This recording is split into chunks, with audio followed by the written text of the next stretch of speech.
सबसे पहले याद रखो 3 3 2 2 2 3 2 3 3 3 2 2 2 3 2 3 3 3 2 2 2 3 2 3।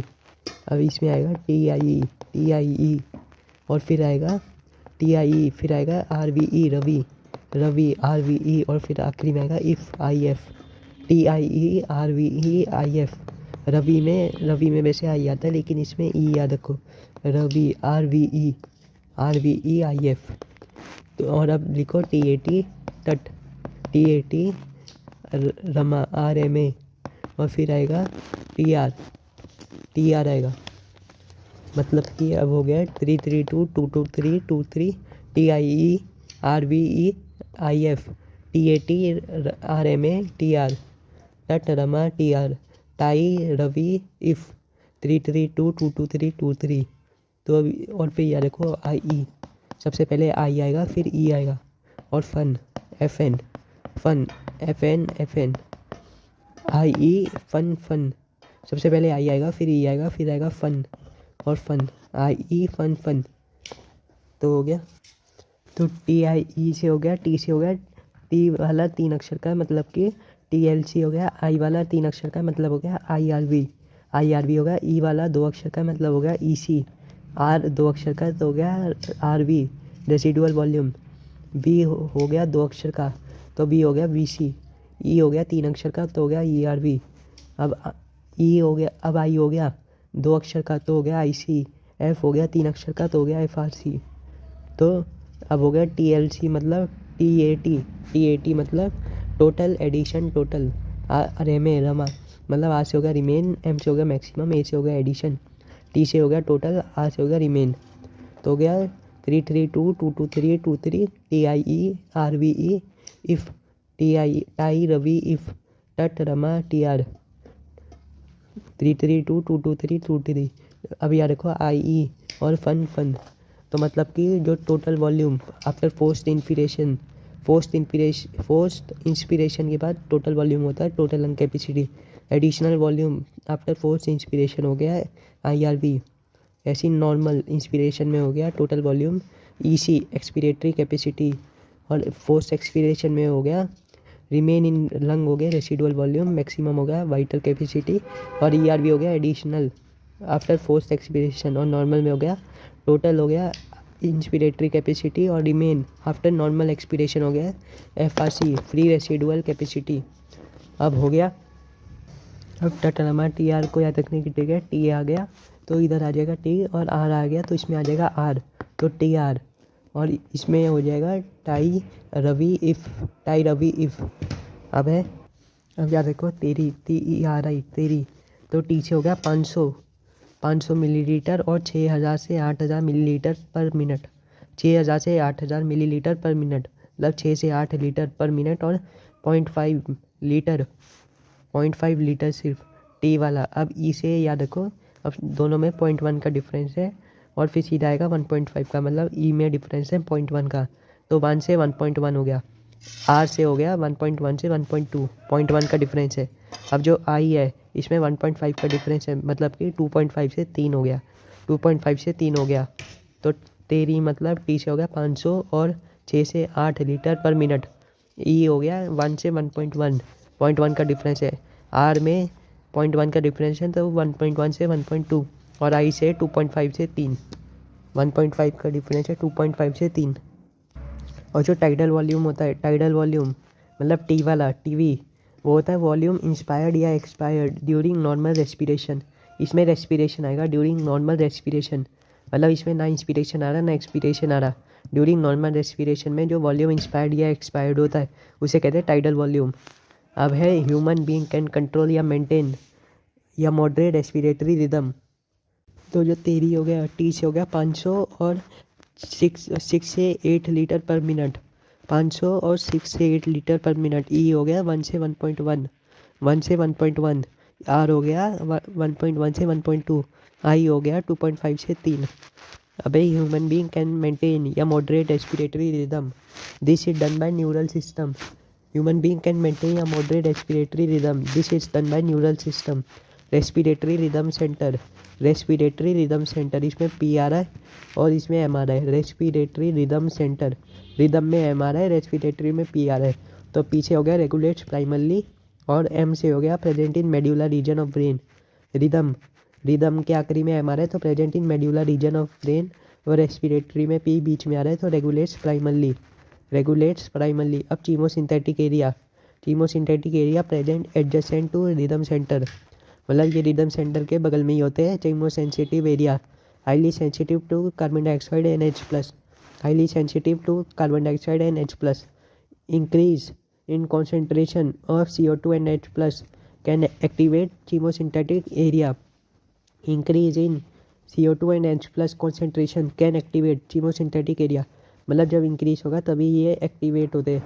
और this control rhythm respiratory rhythm centre by which H plus and CO2 can be eliminated, मतलब कि अब ये H प्लस और CO2 को जब ज़्यादा हो गए तो ये एक्टिवेट हो जाते हैं और फिर ये रेस्पिरेटरी रिदम सेंटर को कंट्रोल करते हैं ताकि ये H प्लस और CO2 को हटा सके, एलिमिनेट कर सके। अब है न्यूमेटिक सेंटर, जो न्यूमेटिक सेंटर होता है इसमें सबसे पहले पी आ रहा है, पी आ रहा है तो present in pons, present in pons brain region. और मैं एम ए आ रहा है, मतलब कि moderate function of respiratory rhythm center, एक तो मॉडरेट करेगा, एम ए आ रहा है pneumatic, moderate function of respiratory, और पी सबसे पहले आ रहा है तो प्रेजेंट इन पॉन्ड्स। और रेस्पिरेटरी रिदम सेंटर में रिदम के आखिरी में एम आ रहा है तो प्रेजेंट इन मेड्यूला, और पी बीच में आ रहा है तो रेगुलेट्स प्राइमरली। अब है pneumatic center also can alter respiration duration, pneumatic A आ रहा है तो A can alter respiration duration.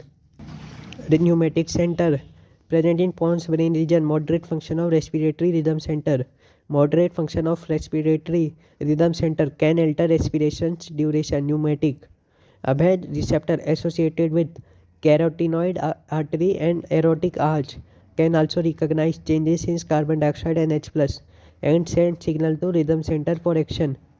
receptor associated with aortic arch and carotid artery can also recognize changes in carbon dioxide and H plus and send signal to rhythm center। वही respiratory rhythm centre को सारी signal देते हैं for action.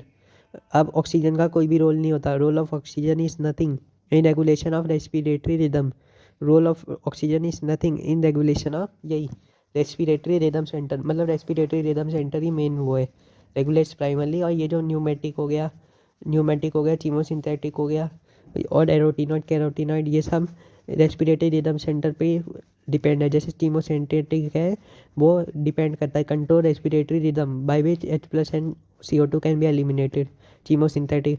अब जो pneumatic है, ये moderate function of respiratory rhythm centre, ये मॉडरेट करता है function of respiratory rhythm centre pneumatic वाला। और जो हो गया एरोटिनॉइड और कैराटिनॉइड, ये सिग्नल देता है रेस्पिरेटरी रिदम सेंटर को। और जो ऑक्सीजन का रोल होता है वो कुछ भी नहीं होता है in respiratory rhythm center. Oxygen is release in catabolic reaction, CO2 is release in catabolic reaction, वो गलत बोल दिया था शुरू में। CO2 जो होती है वो रिलीज होती है इन कैटाबोलिक रिएक्शन, C से CO2, C से कैटाबोलिक। अब coelenterata exchange oxygen and CO2 by diffusion, diffusion से 3 करते काम, एक तो कोलेंट्रेटा, एक स्पंजिस और एक प्लेटी हेलमिंथिस, वही जो शुरू के हो गए, मतलब कि वही पॉरीफेरा हो गया, कोलेंट्रेटा हो गया, निडेरिया हो गया, प्लेटी हेलमिंथिस, शुरू के जो 4 हो गए वो डिफ्यूजन करते हैं, exchange O2 and CO2 by diffusion.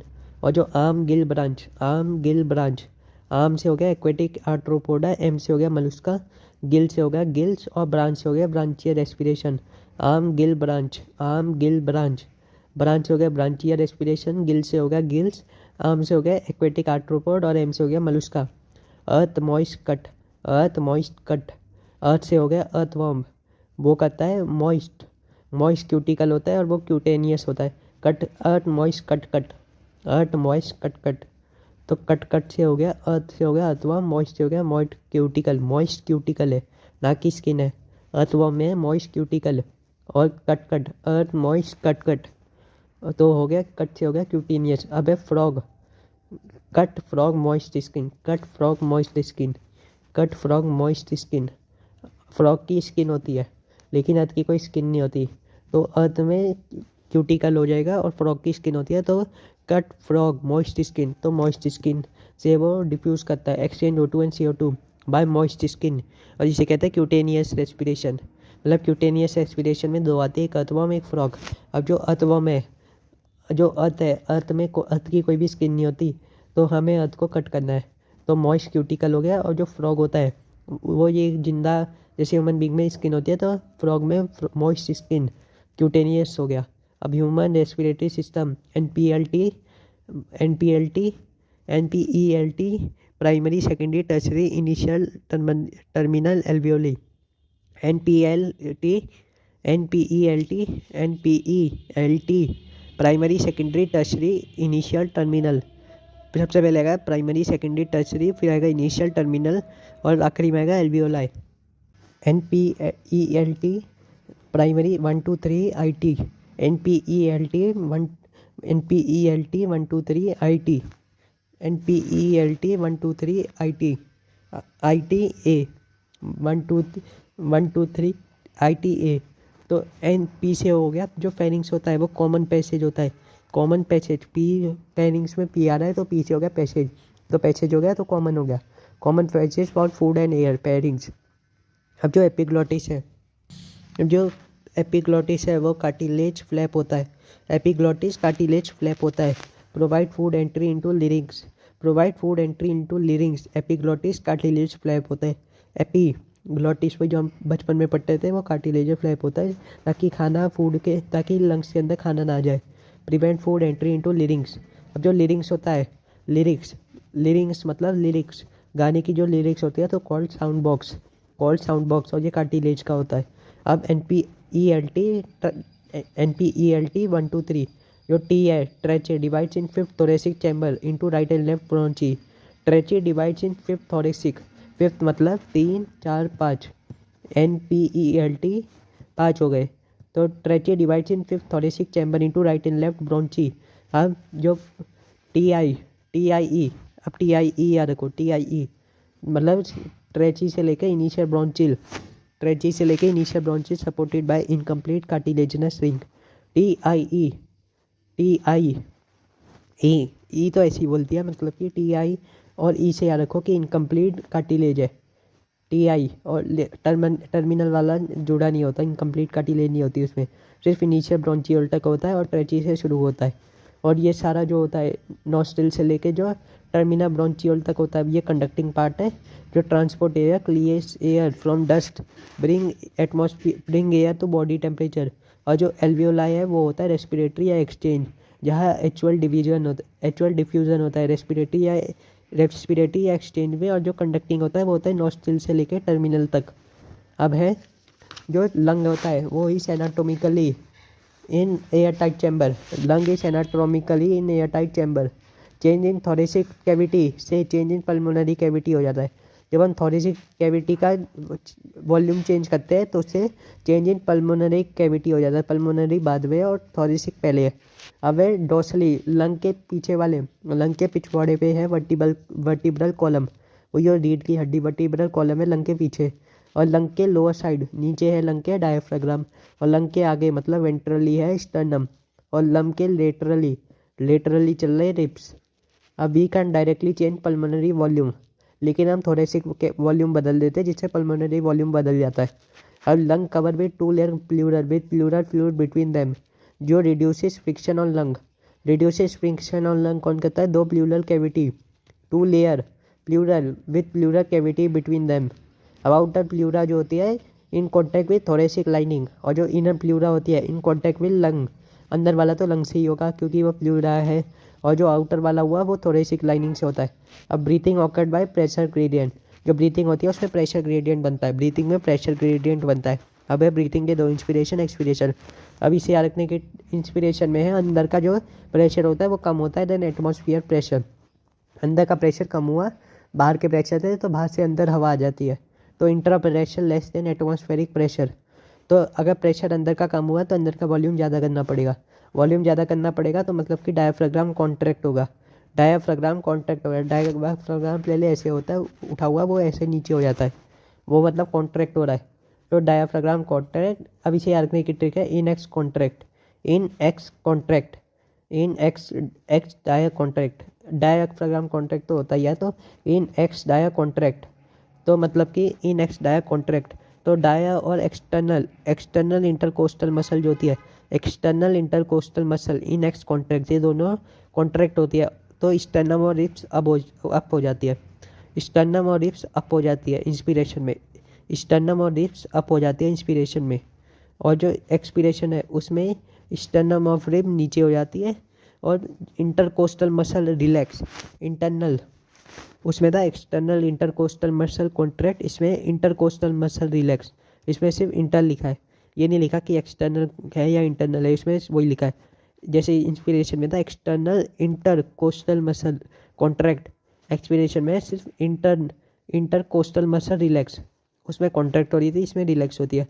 अब डायाफ्राम बैक टू नॉर्मल हो जाता है एक्सपिरेशन में, और पॉजिटिव प्रेशर होता है लंग में, और अंदर का प्रेशर ज़्यादा होता है एटमॉस्फेयर के प्रेशर से एक्सपिरेशन में, तो थोरेसिक वॉल्यूम कम हो गया एक्सपिरेशन में। और ब्रीथिंग होता है 12 से 16 टाइम पर मिनट, 12 से 16 टाइम पर minute, volume measured by spirometer, volume measured by spirometer, और ब्रीथिंग होता है 12 से 16 टाइम पर मिनट। अब सबसे ज़्यादा सॉल्युबिलिटी होती है वो होती है CO, कार्बन मोनोऑक्साइड की, फिर होती है CO2 की, और सबसे कम होती है ऑक्सीजन की। सबसे कम सॉल्युबिलिटी होती है ऑक्सीजन की, फिर होती है CO2 की, और सबसे ज़्यादा सॉल्युबिलिटी होती है कार्बन मोनोऑक्साइड की।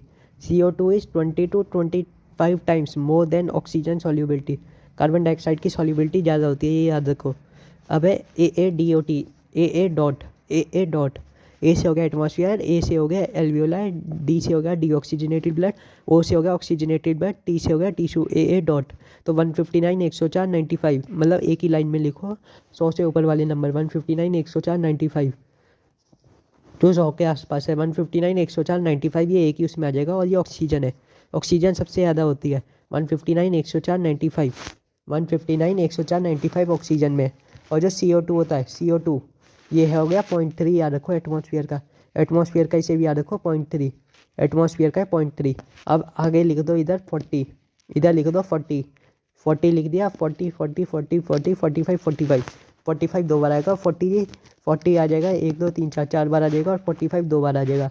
अब तो हमने याद किया है AA dot O2 CO2, O2 ऊपर आएगा CO2 नीचे आएगा, और 159 एटमॉस्फेयर में है, और CO2 है 0.3 याद रखो। CO2 कम होती है, ऑक्सीजन ज़्यादा होती है 159, अब ज़्यादा है तो सारे 100 के बराबर नंबर आएंगे, मतलब 159 104 फिर एक छोड़ के 95, 159 104 फिर एक छोड़ के 95, 40 40 40 40 45 45। अब 721 70, 721 70 ये कार्बन डाइऑक्साइड का है, 721 70, 7 हो गया प्लाज्मा, PCB याद रखो, PCB प्लाज्मा कार्बोनी अमीनो या RBC, कार्बिनो, और B से हो जाएगा बाइकार्बोनेट, P से हो जाएगा प्लाज्मा, C से हो जाएगा कार्बामिनो या RBC 21 वाला 721 70, 70 से हो गया बाइकार्बोनेट, PCB 721 70। अब ऑक्सीजन होता है 97% और 3%, ऑक्सीजन होता है 97% और 3%, जो 97 हुआ वो हुआ RBC से, वही ऑक्सी हीमोग्लोबिन, और 3% हुआ प्लाज्मा से, 3% ट्रांसपोर्ट करता है प्लाज्मा। अब है एल्वियोलाई की squamous epithelium all squeeze, alveoli के स्क्वामस एपिथेलियम ऑल स्क्वीज, फिर आएगा बेसमेंट, और सबसे नीचे आता है कैपिलरी की endothelium of capillary all squeeze, तो एल्वियोलाई का हो गया स्क्वामस, और फिर आएगा बेसमेंट, और ये तीनों मिला के बनते हैं लेस देन 1 मिलीमीटर बनाते हैं। अब ऑक्सीजन, अब है CO2 प्लस H2O जो होता है वो carbonic anhydrase, in the presence of carbonic anhydrase बनाता है H2CO3, और वो फिर वापस in the presence of carbonic anhydrase बनाता है बाइकार्बोनेट मतलब HCO3 माइनस NaHCO3 बनाता है बाइकार्बोनेट, जैसे सोडियम बाइकार्बोनेट होता है NaHCO3, ऐसी HCO3 माइनस जिसे कहते हैं बाइकार्बोनेट। अब reaction happen forward in tissue side and forms HCO minus, मतलब CO2 प्लस H2O ने बनाया H2CO3, फिर वापस कार्बोनिक एनहाइड्रेस में बनाया HCO3 माइनस, जिसे कहते हैं बाइकार्बोनेट। तो रिएक्शन फॉरवर्ड चलेगी इन टिश्यू साइड, फट, इसे याद रखो फट, तो फट फॉरवर्ड जा रहा है, मतलब कि वो बनाएगा bicarbonate and forms bicarbonate. As in tissue side PCO2 is high due to catabolism, as in tissue side PCO2 is high, तो फट याद रखो, फट F से हो गया फॉरवर्ड, T से हो गया tissue. Reaction happen forward in tissue side and form HCO3 minus as in tissue side partial pressure of CO2 is high due to catabolism. वही PCO2 ज़्यादा है ड्यू टू कैटाबोलिज्म। अब CO2 रिलीज होती है catabolism से, तो as in tissue side PCO2 is high due to catabolism. अब reaction happen backward in alveoli side forming CO2 and H2O। Backward में B के आगे A आ रहा है तो A से हो गया एल्वियोलाई। तो reaction happen backward in alveoli side forming CO2 plus H2O as in this side PCO2 is low. CO2 trapped as bicarbonate at tissue level is released as CO2 at tissue level is released as CO2। वही जब reaction backward चलती है। अब है oxygen की transport और CO2 की transport. अब ऑक्सीजन की ट्रांसपोर्ट में याद रखो 45 मतलब कि maximum 1 haemoglobin can carry 4 oxygen molecule. एक haemoglobin can carry 4 oxygen molecule. और अब याद रखो every 100 millilitre of oxygenated blood delivers 5 millilitre of oxygen to tissue. हर 100 millilitre of oxygenated blood deliver 5 millilitre of oxygen to tissue. वो tissue को देता है 5 मिलीलीटर ऑक्सीजन। और every 100 millilitre of deoxygenated blood given to alveoli 4 होता है CO2 में। मतलब ये ऑक्सीजन ट्रांसपोर्ट 45 तो 4 से हो गया maximum 1 haemoglobin can carry 4 oxygen molecule. और 5 मिलीलीटर 100 मिलीलीटर जो ऑक्सीजनेटेड ब्लड होता है वो टिश्यू को देता है 100 ऑक्सीजनेटेड ब्लड 5 मिलीलीटर ऑक्सीजन। और डी ऑक्सीजनेटेड ब्लड 100 मिलीलीटर देता है एल्वियोलाई को 4 मिलीलीटर कार्बन डाइऑक्साइड। अब है haemoglobin binds to oxygen in reversible manner में करता है to form oxy haemoglobin. Major factor दोनों में होता है पार्शियल प्रेशर ऑफ ऑक्सीजन। सिर्फ पार्शियल प्रेशर ऑफ ऑक्सीजन ही मेजर फैक्टर होता है, चाहे वो CO2 हो या ऑक्सीजन हो। और CO2 में बनता है हीमोग्लोबिन प्लस CO2 बनाता है कार्बिनो हीमोग्लोबिन। अब पू is directly proportional to pH। और ये बाकी सबके इनडायरेक्टली प्रोपोर्शनल है। मतलब 1/H प्लस 1/PCO2 1/ टेम्परेचर। पू is directly proportional to pH। अब है ग्राफ बनता है ऑक्सीजन डिसोसिएशन कर्व जो सिग्मॉइड होता है। Oxygen dissociation curve in alveoli all condition favourable for formation of oxy haemoglobin. एल्वियोलाई में सारी कंडीशन फेवरेबल होती है for formation of oxy haemoglobin. In tissue side dissociation of oxy haemoglobin happen. Tissue में टूटता है ऑक्सी हीमोग्लोबिन। और वही RBC CO2 की बात करें तो RBC contains high concentration of enzyme carbonic anhydrase and minute quantity present in plasma. मतलब कि कार्बोनिक एनहाइड्रेस 721-70 में PCB मतलब C से हो रहा है। कार्बोनिक मतलब RBC वो 21% ट्रांसपोर्ट करता है। तो RBC contain high concentration of enzyme carbonic anhydrase मतलब कि R आ रहा है और कार्बोनिक R आ रहा है इसमें भी, तो ये ज़्यादातर होगा कार्बोनिक में और प्लाज्मा में नहीं आ रहा। मतलब minute quantity present in plasma. This enzyme facilitate reaction in both direction. Reaction दोनों तरफ होती है, फॉरवर्ड भी बैकवर्ड भी। इन एल्वियोलाई PCO2 इज लो पू high dissociation of CO2 from carbonic haemoglobin takes place. Alveoli में PCO2 कम होती है। PCO2 कम हुई तो पू ज़्यादा हो गई तो pH ज़्यादा हो गया। तो मतलब कि dissociation of CO2 from carbonic haemoglobin takes place. In tissue side PCO2 is high पू low association of CO2 takes place. मतलब कि टिश्यू साइड में पू अगर लो है तो एसोसिएशन होगा। पू अगर लो है इन tissue side PCO2 is high. PCO2 ज़्यादा है, जो भी ज़्यादा होगा मतलब उसका एसोसिएशन होगा। तो PCO2 ज़्यादा है टिश्यू में तो और पू कम है तो association of CO2 takes place. और भाई अगर पू अगर ज़्यादा है तो डिसोसिएशन। और PCO2 कम है और पू ज़्यादा है मतलब कि डिसोसिएशन ऑफ CO2 होगा। क्योंकि PCO2 जो है मतलब ये याद रखो जो ज़्यादा है उसका एसोसिएशन होता है। अब जैसे इन एल्वियोलाई PO2 हाई है तो एसोसिएशन होगा ऑक्सीजन का, मतलब कि डिसोसिएशन ऑफ CO2। जब ऑक्सीजन का एसोसिएशन हो रहा है तो डिसोसिएशन होता है CO2 का। मतलब in alveoli when PCO2 is low तो PO2 ज़्यादा हुआ मतलब कि वो एसोसिएशन करेगा ऑक्सीजन का तो CO2 का डिसोसिएशन होगा। ऐसी टिश्यू साइट में PCO2 हाई है तो तो होगा PCO2 हाई है और PO2 लो है मतलब कि एसोसिएशन होगा PCO2 का। एसोसिएशन ऑफ CO2 होगा टेक्स प्लेस।